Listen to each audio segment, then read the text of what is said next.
saya dalam menjalankan usaha kuliner yaitu jujur, ikhlas, sabar, udah itu aja. Selamat pagi Kang, perkenalkan nama saya Prabowo dan ini istri saya. Saya Anti. Kami dari Karamat Cafe. Yang sedikit sejarah dulu ya tentang Karamat Cafe. Karamat Cafe itu kenapa sih namanya Karamat Cafe? Mungkin orang sudah penasaran kenapa Karamat Cafe. Oke, yang pertama menu andalan kita dulu adalah iga bakar. Iga bakar Karamat Cafe. Kami berdiri dari tahun berapa itu Bun? Dulu tahun berapa Bun? 2017 kayaknya. 2017 ya. Dulu kurang namanya, lebih lah. Betul. Dulu namanya belum Karamat Cafe, namanya masih Kinanti. Ya. Kita berubah jadi Karamat Cafe karena dulu tahun segitu banyak pemamakan namanya Kinanti, jadinya banyak orang nyasar saat tahunnya ke Kinanti, datangnya sama Kinanti yang lain. Jadinya kita berubah jadi Karamat Cafe. Kenapa Karamat Cafe? Karena rumah kita ada di Karamat, makanya kita nama Karamat Cafe. Itu Kang, mungkin sejarah singkat awalnya kenapa namanya Karamat Cafe. Dulu namanya itu Kinanti ya. Kinanti karena istri saya namanya Anti, jadi Kinanti, Kino Anti. Nah, mungkin istri saya yang lebih tahu nih kenapa dulu namanya Kinanti, terus menunya apa aja, mungkin istri saya yang lebih kenal nih. Dulu awal mulanya ya saya punya usaha ini ya. Jadi dulu saya sempat kerja di salah satu mall di Bandung, menjadi customer service di sana. Terus setiap hari saya selalu ngecek tenan, terus keliling sambil saya ngelihat sepertinya ada peluang usaha nih buat saya seorang ibu rumah tangga yang tidak bisa terikat oleh waktu ya jam kerja. Sesuai lah dengan passion saya di dunia kuliner, dunia masak. Saya senang sekali memasak. Jadi akhirnya saya kayaknya ada nih bisa saya usaha masuk di situ, mengisi food court di sana. Terus sebelum itu saya juga belajar dulu meracik-racik makanan, meramu menu apa yang bakal saya jual, terus juga dengan harganya, dengan uang sewa, dengan modal. Terus ya akhirnya lama-lama saya bertemulah bisa punya usaha ini. Sebenarnya juga saya belajar dari salah satu teman lah, ada teman yang memang dia juga mengajarkan saya untuk usaha ini ada. Terus ya lama-lama ya mulai sedikit-sedikit maju dan berkembang lah seperti sampai sekarang ini. Kinanti itu karena saya namanya Anti dan saya orang Jawa. Itu adalah iki itu artinya ini gitu. Kalau orang Jawa pasti tahu iki itu apa artinya, itu ini Anti gitu, ini punya Anti gitu, Kinanti. Terus kenapa saya ganti jadi Karamat Cafe? Karena saya tinggal di Karamat, saya ingin cita-cita saya ingin mengenalkan ke orang-orang gitu ya. Ini loh ada perkampungan namanya Karamat gitu, dan cita-cita saya ingin mempunyai kafe sendiri dan nama kafenya itu Karamat Cafe gitu, dan ingin dikenal sama semua orang loh ada kampung namanya Karamat, kampung Karamat. Dibuatkanlah sama saya Karamat Cafe, begitu sih. Gitu kan, supaya orang nggak bingung juga, karena dulu waktu Kinanti ya itu banyak orang nyasar. Awal juga kita bingung ya Bun ya pas buka, karena kita backgroundnya nggak ada yang background usaha kuliner. Iya. Lalu backgroundnya di retail, salah satu retail terbesar di Indonesia yang ada di mana-mana tokonya, yang nggak ada background sama sekali buat di usaha kuliner. Ya kita coba-coba belajar, banyak-banyak baca dari buku, banyak dari YouTube juga belajar dulu.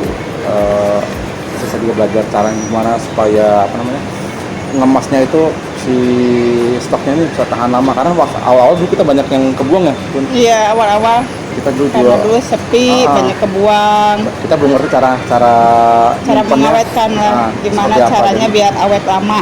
Betul, dulu kita nyetok iga buat bahan iganya itu. Kalau dulu sih kita masak langsung di tempat, kalau misalnya nggak laku ya udah kita nyimpen yang nggak bingung caranya, ya banyak kebuang, jadi awal banyak waste. Nah, alhamdulillah sekarang kita sudah ngerti caranya supaya awet nih. Bahkan sekarang kita nyetok sekarang bisa buat sebulan stoknya nih, jadi nggak banyak kebuangnya. Paling yang kebuang ya hanya sayur-sayuran aja yang nggak tahan lama. Mungkin awal-awal kita banyak dukanya dulu. Sedih apa nih dulu? Soalnya ya, tapi namanya juga kita belajar ya seru-seru aja. Tapi sekarang sudah tahu caranya. Akhirnya banyak teman-teman juga nanya-nanya, Kang, gimana caranya tuh buka suka seperti itu, karena banyak juga di teman-teman dosen juga bingung nih. Mereka mau buka tempat makan tapi harus mulai dari mana gitu. Ya kemarin kan kita 2 tahun kemarin lumayan ya, 2020 sama kan 2021 Iya. itu masih pandemi ya, kayaknya lumayan kerasa lah buat dunia kuliner, terutama yang jualannya di tempat publik ya. Seperti saya kan jualan di Prama nih, Prama Bakarsari ya. Kemarin pas pandemi ya lumayan kita kena imbasnya, benar-benar zong. Tapi ya alhamdulillah. Biasanya ini ya apa, bulan puasa tuh biasanya panen. Ya. Nggak jadi panen. Ya, triknya sih kalau dari kami Nggak sih bisa keluar. yang pasti tetap belajar ya, mengamatin lingkungan sekitar, apa sih yang sekarang lagi in. Iya, menyesuaikan Tuh, ya. karena kemarin selama Trennya pandemi, apa? selama pandemi itu banyak online, orang banyak belanja online, ya udah kita buka juga nih di online-nya, di GoFood sama di GrabFood kita buka, namanya Keramat Cafe juga. Nah kita punya 2 kalau yang online di satu sama di rumah di Karamat. Gitu loh. Jadi itu buat menyiasati supaya apa ya, kita bisa tetap survive. Kita sempat kena tipu juga dulu awal-awal. Iya, Kita dulu modalnya pas-pasan, ada orang yang mukanya muka malaikat, ternyata di belakangnya kita Iya, malah iya. yang keseret-seret. iya. Mungkin ini instruksi yang rasain dulu seperti apa, gimana pencuriannya itu? Jadi saya kan belajar dari dia ya, dia yang mengajak saya mengenalkan dunia ini ya, dunia kuliner, dunia bisnis kuliner ini. Nah, saya juga banyak belajar dari dia, terus ternyata di belakang lah dia ada sesuatu lah gitu. Ya intinya dia menipu saya sampai sekarang sih ada berapa puluh juta uang dia belum bayar gitu ke saya. Uang kami. Ya. Nah, belum balikin. belum dibalikin. Padahal udah ada surat pernyataan dia gitu. Terus dia nitipin KTP juga, katanya mau diambil, tapi sampai sekarang udah berapa tahun tuh? 3 tahunan lebih lah mungkin ya. Nggak ada kabar, ya udah ya itu sih pas kena tipu. Terus Belum juga sama dari dulu dikira ngedukun. Ya itu. Iya. Karena dulu rame gitu. Wajar lah itu kalau di dunia Ya wajar lah. seperti itulah. Dikira macam-macam lah, dikira main dukun, dikira apalah. Ya udah, kita sebagai pengusaha ya, intinya itu kita harus jujur, ikhlas, sabar, itu aja sih kuncinya. Kalau kita jujur, kita ikhlas di apapun sama orang, udah ikhlasin aja gitu, udah ikhlas, sabar, ya udah nanti juga lama-lama Tuhan pasti membukakan rezeki yang baik buat kita. Kalau kita punya niatnya jelek, punya niat nggak baik atau ada rasa dengki ke kita, itu rezeki juga akan sulit buat kita dapat gitu. Itu aja sih kunci saya dalam menjalankan usaha kuliner, yaitu jujur, ikhlas, sabar, udah itu aja. Ya, itu sih salah satu dukanya. Sebenarnya banyak sukanya sih kita sih. Sukanya itu kalau pas kayak tadi pas lebaran, pas puasa nih. Nah puasa kan orang siang pada nggak makan nih, baru pesen makanan. Nah itu kita seringnya buka jam 6, puasa baru pada pesen jam setengah 6. Nah saya pernah tuh ngalamin, saya sendiri yang jaga, jam setengah 6 baru pada pesen. Itu ada sekitar hampir 40 porsi dan semua pada minta berbarengan. Ya, untungnya saya waktu itu sudah belajar sama istri saya dulu caranya pun seperti apa. Yang penting sih kuncinya jangan panik ya. Jadi kalau di kuliner seperti ini ya, apapun usahanya itu ya, Jangan panik duluan. panik. Kuncinya satu yang pertama, jangan panik. Karena kalau sudah panik, blank. Buyar konsentrasinya. Nah, jadi contoh misalnya kayak kemarin waktu pandemi, banyak orang yang panik nih, karena salesnya terjun bebas. Ya kalau kita panik, nggak akan nemu jalan keluar. Rezeki kan udah udah ditetapkan ke kita lah, udah ada diatur. Walaupun kita di saat pandemi begini, kita nggak usah takut, karena kan Allah itu pasti udah menyiapkan rezekinya buat kita, walaupun mungkin porsinya nggak seperti yang sebelum-sebelumnya. Yang penting kan kita cukup dulu. Rezeki kan juga bukan berupa uang ya, di mana-mana kan rezeki juga banyak. Jadi itulah, nggak usah takut akan rezeki. Walaupun kita di saat pandemi gini, kita harus yakin bahwa rezeki itu pasti nanti akan datang gitu. Walaupun nggak sebesar dulu, yang penting kita cukup aja dulu untuk menghadapi krisis inilah. Iya, ya kalau kita emang percaya sih, ya pasti harus percaya sama Allah ya. Kita walaupun kita sekarang mungkin hilang sesuatu, tapi kita harus yakin bahwa ke depan pasti bakal diganti sesuatu yang lebih baik. Contoh saya waktu dulu di tempat lama kita kena ya tadi itu kena tipu, setelah itu kita dapat gantinya juga, dapat tempat yang lebih bagus. Nah, sekarang di sini yang di Pramai ini ya alhamdulillah dari tahun 2000 kita sudah hampir 3 tahun di sini. Alhamdulillah semakin sini semakin ramai ini. Dan mungkin banyak orang penasaran kenapa sih kok jualannya iga bakar ya.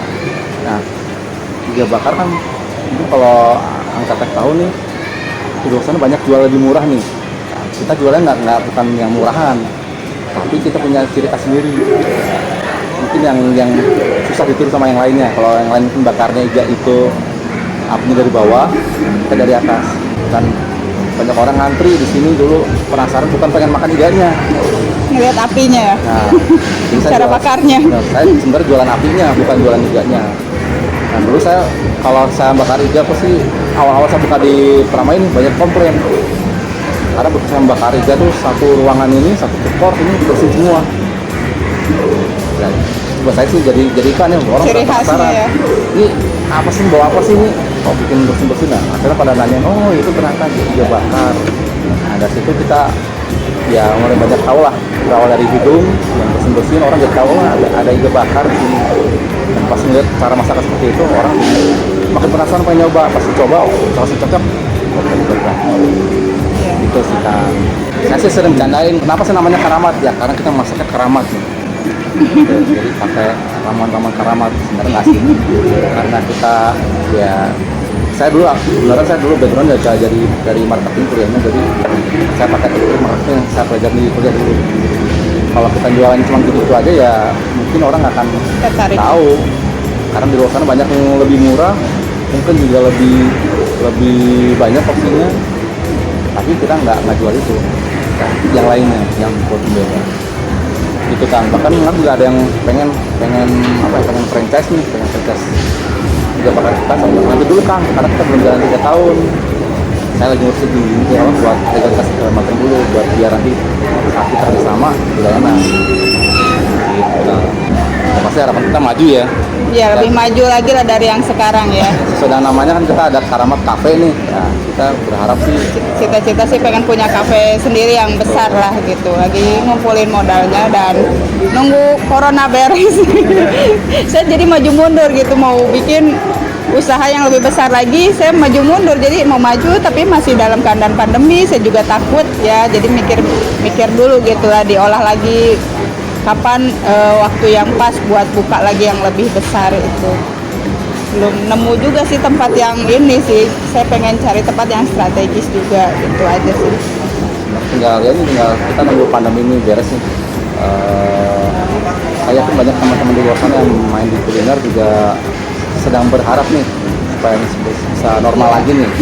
Tapi ya mungkin langsung juga karena kita sudah ngalamin ya kan bisa normal seperti dulu lagi ya, kita harus tetap berinovasi. Satu caranya kalau nanti teman-teman di luar sana juga pengen main di kuliner, itu yang pertama kita perhatikan adalah waste-nya atau bahan yang terbuang. Karena kuliner ini umurnya pendek ya, di stok ini umurnya pendek. Kalau kita nggak ngatur stoknya itu supaya bisa awet ya bakal banyak ruginya. Kayak kita dulu di awal-awal juga gitu banyak ruginya. Iga bakar itu iganya bisa satu kuali karena kita salah nyimpennya ya udah kebuang. Kemarin pada 1 kilo tuh cuma berapa puluh ribu. Kita dulu sekali masak ada 3 kilo kebuang. Nah, itu kan lumayan nih setiap hari seperti itu ya akan lama-lama boncos lah. Kita sudah tahu caranya ya, mungkin nanti kalau ada yang penasaran gimana caranya biar awet, lebih enak kita ngobrol langsung. Bisa cari di sini atau mungkin cari kontak kita di IG kita juga bisa di Karamat Cafe, tinggal kontak-kontak aja nanti kita ngobrol. Saya senang kalau ada teman-teman di luar sana yang pengen belajar main kuliner dan pengen belajar, ayo. Dan kebetulan saya juga sama teman-teman nih, saya juga ikut asosiasi namanya Aspami, kita juga sana sama-sama bareng-bareng buat bangkitin teman-teman yang pengen belajar kuliner. Ayo kita sama-sama belajar, karena saya pun bukannya saya sok pinter ya, tapi saya juga masih belajar ilmu satunya ya, kita sama-sama belajar. Kalau kuliner mungkin teman-teman kuliner sudah tahu ya, marginnya kuliner itu ya segitu ya, dimanapun kalau mainnya masih levelnya middle low itu marginnya sekitar segitu ya, lebih sedikit. Kalau misalnya namanya sudah middle up itu udah lebih besar lagi marginnya. Nah, kalau kita sih mainnya di khusus di Prama ini kita mainnya di middle low. Kalau dulu kita juga pernah buka di Suci itu mainnya middle low to low. Kita harganya lebih murah lagi, itu marginnya lebih tipis lagi. Kita margin paling banter cuma 20% dulu. Kalau di sini setelah mainnya middle low sih 50%. Tergantung tempatnya sih. Kita menyesuaikan harga itu tergantung tempatnya. Jadi ngelihat di sekeliling tuh tipe konsumennya tuh menengah ke atas atau menengah ke bawah, itu aja sih. Kalau kita mainnya kayak yang di mall-mall besar mungkin ya margin bisa bukan 50-50, bisa 100% marginnya. Iya, lebih besar lagi marginnya karena orang datang ke sana kan orang bukan lihat harga, yang penting Rasa, nyaman, ya. rasa enak. Kalau kita sih di sini masih main di harga juga sih. Karena kemarin saya juga sempat naikin harga waktu harga dagingnya melonjak tinggi, kita naikin cuman sedikit, banyak konsumen yang komplain. Mau nggak mau kita ya udah kita ngikutin konsumen. Tuh, daripada mereka sudah jauh-jauh datang ke sini. Iya, langganan ya. Biasa dapat harga segitu, dinaikin sedikit. Kok naik? Nggak apa-apa sih, kalau kita sih sedikit hilang konsumen puas. Karena kalau dia sudah puas, dia akan ngajak teman-teman yang lain. Iya, balik lagi ya. Dan benar, dia setelah dia puas, dia ngajak teman-teman yang lain, keluarganya suruh kesini, suruh ngeliat langsung cara bakar iganya. Tuh. Tahu tempat di sini nih gimana? Tahunya karena dulu saya nggak sengaja sih Kang, Iya, suami. dari mall yang sebelah di dekat sini ada mall tuh, saya lagi main-main waktu itu lagi galau lagi apa ya, nyari tempatnya supaya masa sih kita main cuma situ aja. Saya jalan-jalan, saya kebetulan rumah di Cicahem nih, jadi kalau dulu pulang itu dari jalan Jakarta itu dulu langsung ke arah Antapani, saya coba muter-muter dulu nih dari Cicahem muter ke Babakasari, Percon. Pas lagi lewat di Babakasari saya lihat ada mall baru dibangun. Waktu itu saya kesini tuh bulan Mei tahun 2019 ya. 2019 itu baru jadi mallnya. Pas saya datang ke sini naik ke lantai 2, pas beneran ada satu tempat yang kosong. Ya awalnya saya suruh dulu, saya hitung dulu kalau bahasa kerennya mungkin visibility tadinya dihitung dulu. Ya, gampang sih saya ngeliat konsumen dulu, trafficnya berapa banyak. Nah ternyata traffic di sini lebih besar daripada traffic yang di tempat yang lama. Jadi saya coba tanya teman-teman, saya beli satu tempat, dan alhamdulillah tempat itu pas saya sudah di situ nggak ada yang nanya-nanya lagi. Padahal sebelum saya datang sini tuh sudah banyak nanya, sudah banyak yang masuk. Tapi karena rezekinya buat kita ya nggak kemana, tetap kita lagi. Dan akhirnya sekarang sudah sampai tahun 2021. Alhamdulillah kita bertahan. Kalau bumbu awalnya sih dari istri yang racik sih. Cuma kalau yang pas buka di sini itu karena masuk dari konsumen juga. Kang kurang ini kita. Oke, karena banyak konsumen yang berbicara sama seperti itu, hari kita harus sesuaikan. Kalau bumbu intinya sih istri saya yang meracik dulu. Awalnya saya dengan bumbu yang dulu ya, cara meracik dulu, banyak konsumen, masukan lah dari konsumen, Mbak ini iganya enak tapi kurang ini. Banyak konsumen yang kurang ini, jadi itulah jadi bahan masukan dari kita gitu, dari teman-teman semua juga. Oh jadi dari situ, oh iya ya mungkin saya racik lagi sampai nemuin yang pas lah gitu. Dulu sih awalnya saya bisa buka ini tuh, bisa punya resep ini. Dulu sering masak sama teman-teman. Dulu waktu tinggal di Pekanbaru, suami masih kerja dulu di retail. Terus kita ada perkumpulan ibu-ibu manajer dulu. Nah kita sering masak-masak, sering kumpul, bikin-bikin makanan. Nah dari situ mungkin teman-teman saya dulu pasti inget lah ya waktu kita bikin-bikin masakan, makanan. Nah dari situ saya mulai, setelah saya balik lagi ke Bandung, saya mulai meracik lagi makanan-makanan dulu yang pernah saya bikin sama teman-teman saya dulu. Saya modifikasi lagi, apanya yang kurang, saya bikin ciri khasnya sendiri, masakan saya sendiri.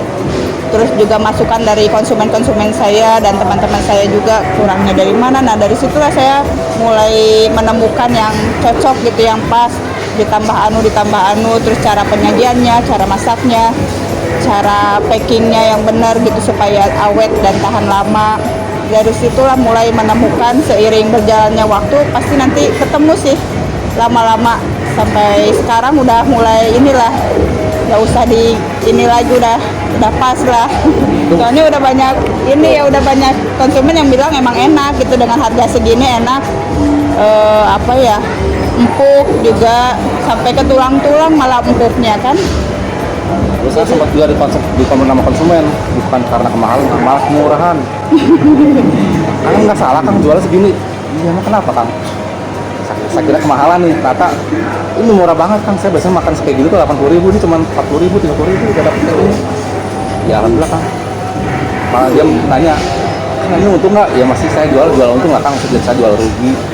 Tetap ada untungnya, tapi kita nggak celaka. Kita tetap ada margin, tapi yang penting konsumen puas dulu. Kita mengenalkan dulu rasanya dulu lah ke orang kan. Takutnya kalau kita langsung jual dengan harga yang mahal, takutnya konsumen jadi ogah beli gitu kan. Ah mahal, nggak usah beli. Jadi karena kita baru-baru membuka usaha, sebaiknya kita harga promosi dulu lah ke orang kita. Menarik hati konsumen dulu. Ini loh dengan harga segini, rasa segini enak. Tulangnya empuk, dagingnya juga empuk. Terus kalau konsumen udah tahu rasa, udah tahu kualitas kita, pasti nanti dengan harga segitu nanti kalau udah terkenal, udah kemana-mana, kita udah naikkan harga juga, yang udah tahu rasa pasti dia mau aja sih bayar dengan harga yang ini, pasti mau gitu. Yang penting kan kita inilah promoin dulu lah harganya segitu gitu. Dan itulah saya dulu sebelum di retail saya juga pernah kerja di restoran juga Kang, di restoran salah satu restoran yang dulu mungkin sempat terkenal di Bandung ya. Saya jualan bakso, jualan steak segala macam. Pas belajar sana, saya ngambil ilmunya dari ownernya. Jadi ownernya itu dia menitik beratkan bukan dari taste tapi dari saat penyajian. Rasa mah semua banyak yang bisa niru lah. Tapi kalau masalah keramah-tamahan itu nggak semua orang bisa niru. Walaupun bisa niru tapi taste-nya akan beda. Itu yang kita jadi ciri khas. Dan sampai sekarang kita bukan cuma experience saat dia udah masak, saat kita layani juga kita selama. Itu nanti yang bikin semua balik lagi. Jangan judes intinya sih. Kalau jadi penjual itu nggak boleh judes ya. Walaupun kita dikomplain sama konsumen, kita tetap aja kasih ini ya dengan ramah gitu, terima masukan dari konsumen. Nggak usah jangan judes lah pokoknya. Pasti konsumen kalau judes juga males amat itu beli, pedagangnya aja sombong banget judes gitu kan. Jadi kita ramah aja, pasang senyum, nyapa konsumen, itu sih Kadang-kadang bikin saya juga menarik. suka kasih bonus, jadi kalau misalkan ada yang belinya banyak, kita suka kasih bonus. Tiba-tiba di menu yang dia nggak pesan, tetap keluar aja menunya. Ini apa nih Kang? Ya enggak, ini tadi ada yang ngasih. Jadi ownernya tadi Kang, titip salam katanya saya ownernya. Jadi ya itu bikin orang balik lagi ke sini. Gitu kan. Jadi satu kuncinya itu. Selain resepnya yang mungkin kita agak beda sama yang lain ya, dan sudah banyak yang coba dulu yang pengen tahu resepnya apa sih kok bisa enak seperti itu. Iya, dulu sampai ada sih rival ini ya, sampai dia nyuruh pegawai saya sendiri yang ngomong, Bu itu saya disuruh sama ini rival saya dalam jualan ya, buat ini belajar resep-resepnya gitu, nanti tinggal dia kasihkan resepnya ke dia, nanti dia dibayar gitu.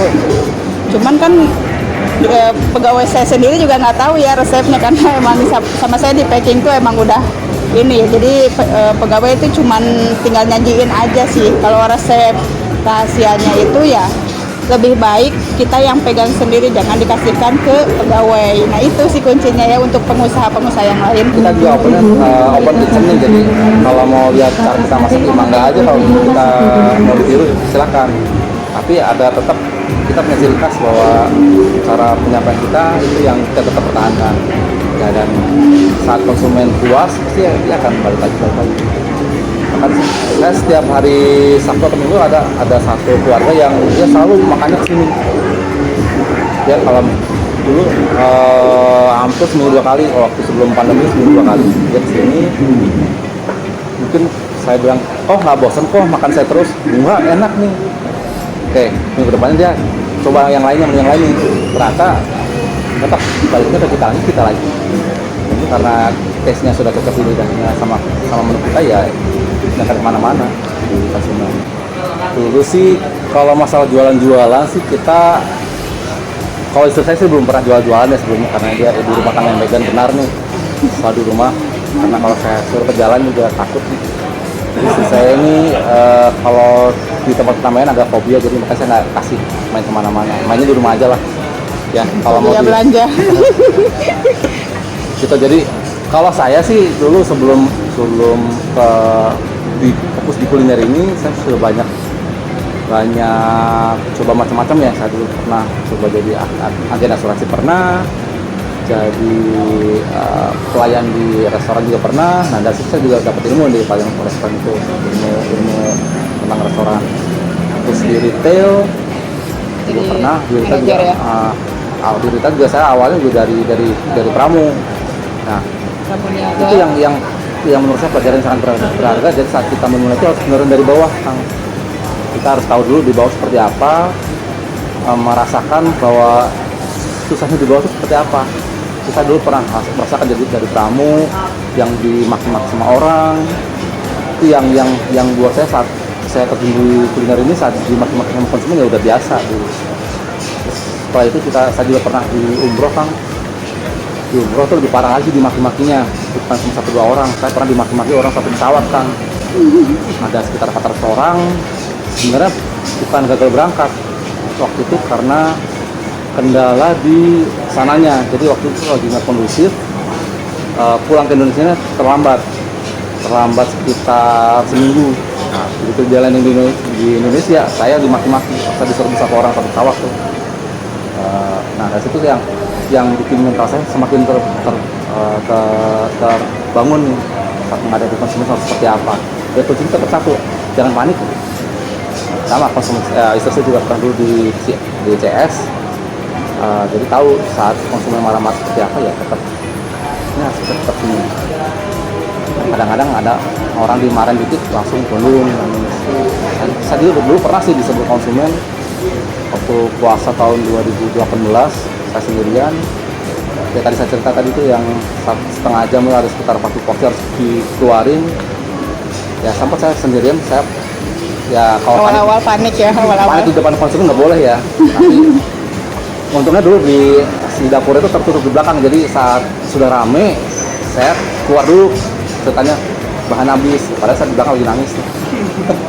Ya Allah, kenapa sih rame banget ya Allah, terima kasih ya. Nangis bahagia, syukur walaupun iya, tangan betul sih, tapi alhamdulillah. kadang jadi buka puasa tuh jam 9 baru beres buka puasa, jadi pas adzan kita karena banyak orderan, kita cuma minum aja gitu, cuma ngebatalin aja minum, udah langsung lanjut masak. Beres-beres tuh jam 9, setengah 9, jam 9 kita baru bisa makan gitu. Ya, terus buat teman-teman yang main di kuliner, yang satu pasti jangan pernah takut sama karyawan. Selama kita bisa bikin sistemnya, itu insya Allah aman. Ya, saya sekarang bisa bikin sistemnya, kalau misalnya nanti karyawan saya nakal, karena saya juga pernah nakal sama karyawannya, saya tahu kuncinya gimana, jadi si karyawan nakal bisa nakal. Dulu itu sempat bahan-bahan saya dimakanin sama dia. Saya kan selalu, kalau dulu sih selalu saya SO nih, untuk awal berapa, yang kedua berapa, selalunya berapa. Ini karena compare nih, saya tanya ini kenapa, saya cuma nanya ini kenapa ya, besok langsung mindset nggak masuk ya. Tahun depannya berarti nyuri dia, nggak masalah. Kalau cuma 1-2 mah nggak masalah. Ya anggap kita sedekah, tapi ya dengan kita seperti itu, alhamdulillah sampai sekarang karyawan kita yang kerja sama kita ya nggak bermacam-macam. Gitu kan, karena jelas masuk ke berapa, kedua berapa, keluar saldonya berapa. Semenjak corona ini emang kita tutupin dulu semua cabang tuh, sama kita ditutup dulu. Kita satu aja lah yang kita pertahankan, satu. Tadinya emang mau tutup gitu, saya udah putus asa dulu, aduh gimana ya, apakah tutup aja gitu, nunggu corona ini beres, pandemi ini beres. Tapi saya pikir, aduh saya inget dulu memulai usaha ini tuh susah gitu, sulit. Awal mulanya tuh, aduh gimana cara merintisnya tuh saya ingat dari situ, makanya saya pertahankan lah, jangan sampai tutup lah. Makanya saya sisain satu ini itulah dulu, jadi tinggal sisa ini aja dan satu karyawan ya. Ya, dan ini juga awal-awal waktu kita pertahanan di sini, istri juga sempat komplain nih, terus gajinya gimana, kita ngegaji karyawannya. Saya bilang ya tenang aja kan, gaji Dulu kan sudah mall diatur. sempat tutup kan, Iya. nggak beroperasi dulu. Insya Allah kalau kita yakin mah tetap bakal ada jalan aja. Yang penting kita niatin kita usaha di sini bukan buat macam-macam. Ya, karena dulu saya sama istri niat awalnya adalah untuk membantu orang, ya alhamdulillah. Walaupun kami sendiri waktu itu belum dapat kelebihan banyak, minimal gaji buat karyawan sudah tercover. Itu dulu ya, dengan gaji karyawan tercover, minimal kita sudah bisa bantu orang nih. Rezekinya dia mungkin lewat kita. Ini walaupun nggak seberapa, tapi ya alhamdulillah. Yang kalau si karyawan kita bersyukur kan, rezeki kita juga makin banyak lagi nih. Itu kan, ya sampai sekarang kita tetap bertahan. Walaupun dengan tersiap-siap ya tetap kita harus survive. Kalau tips dan triknya buat teman-teman yang di sana yang belajar kuliner, ya tetap yang satu percaya, yang pertama harus yakin sama Allah bahwa rezeki itu sudah diatur ya. Jadi kalau emang kita yakin bahwa rezeki kita ada di situ, ya sudah tetap jalan situ. Nah, tinggal kita ngelihat masalahnya apa, nah, kita perbaikin situ. Kalau kemarin kita nggak bisa jualan offline, ya kita harus mau nggak mau belajar online jualan. Ya, jangan sampai kita kayak dinosaurus, tetap kekeh sama itu aja, ya kita lama-lama bakal punah kalau kita nggak mau berubah. Ya, virus saja mau bermutasi, kenapa kita nggak bisa bermutasi? Gitu kan. Ini itu sih satu. Ngikutin tren ya. Tuh, sabar, jangan panik, dan harus tetap mau berusaha. Cari peluang-peluang baru yang ada di sekitar kita. Kalau kita mau membuka mata kita, sebenarnya peluang kita tuh Banyak di sebenarnya. sekitar kita. Kadang-kadang kalau sudah fokus sama satu titik, ya Itu aja yang digelutin. ibarat kuda yang pakai kacamata cuma gitu aja ngeliatnya, ya tidak bisa melihat apa yang sekitar kita.